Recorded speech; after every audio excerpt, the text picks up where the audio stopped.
Дүкеннен сатып алып жүрген сүйікті овсяной печеньемізді үй жағдайында дайындайтын боламыз.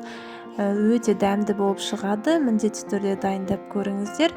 Және де видеоны соңына дейін көріп, каналға тіркеліп, лайк басып, комментарий жазуды ұмытпаңыздар. Бізге бұл печеньеларды дайындау үшін ең алдымен таңғы асқа пісіретін осындай сұлы жармасы қажет. Ол сұлы жармасын блендермен үгітіп, ұнтақ түріне келтіріп аламыз. Одан кейін 200 грамм жұмсақ сары майымызға 80 грамм қантымызды қосамыз. Мен қатты тәтті болуды қаламадым, сондықтан 80 грамм ғана қостым. Ал егер де сіздер тәтті қылғыларыңыз келсе, печеньені одан көбірек қосаңыздар болады. Және 2 жұмыртқаны бір-бірлеп қосатын боламыз.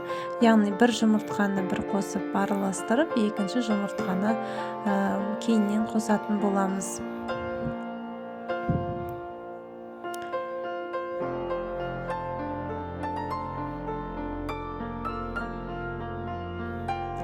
Ендігі кезекте жаңағы сұлы жармасының ұнымен ұнымызды екеуін алмастырып қосатын боламыз.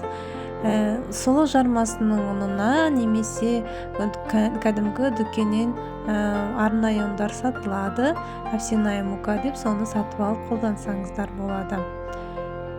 Және де арасында 10 грамм қамыр қопсытқышымызды қосамыз. 200 грамм сұлы жармасы және 200 грамм ұнымызды қосып, осындай жұмсақ қамыр иеміз. Қамырымыз қолға жабысатындай сұйықтау келген қоймалжындау болады. Оны тоңазытқышқа 1 сағатқа қойып, кішкене қатқанын күтеміз. Сол кезде біздің печеньеларымыздың формасы әдемі болып шығады.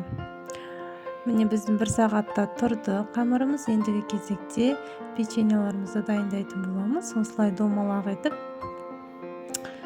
кішкене жалпақтау қылып үстін бассаңыздар болады, немесе осындай домалақ түрінде пряник секілді қылып пісіруге болады. Міне біздің печеньеларымыз дайын болды. Өте дәмді, және де балаларға да қатты ұнайды, үлкен адамдарға да жақсы, диеталық өнім десек те болады. Өте дәмді, міндетті түрде дайындап көріңіздер. Жасау жолы өте оңай. Астарыңыз дәмдәрі берекелі болсын. Каналымда рецепттермен үнемі бөлісіп отыратын боламын. Міндетті түрде қолдап, видеоларымды соңына дейін көріп жүріңіздер.